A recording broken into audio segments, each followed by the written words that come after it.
We know, actually, as you may know, quite a lot more about Beethoven's working habits than we do about those of some other composers, because he always carried a little musical sketchbook around with him. And when things occurred to him, he wrote them down in his sketchbooks. And we have many of Beethoven's sketchbooks, some of which are just now beginning to be studied seriously. And it's hard work because many of them have been taken apart, and you have leaves from this sketchbook, trying to figure out the date of this particular sketchbook, which existing leaves in various little museums around the world belong to this one, and what is this little tune that I see on this page? Is this related to anything in something or other? But the scholars who work on this have made a lot of very interesting discoveries. One of the things we do know is that Beethoven was thinking about doing something with this poem for a long time before he wrote the Ninth Symphony.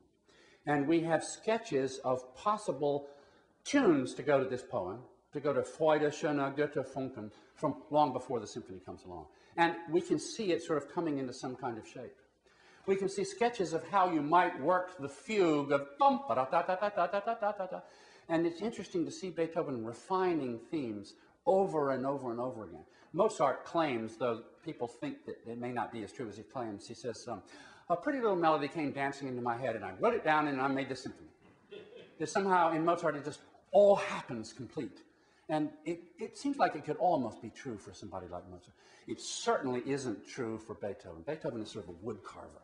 He works very, very, very hard on everything that he does. It doesn't always show. You can see it in the sketchbooks. But somehow there's something about Beethoven's music that seems more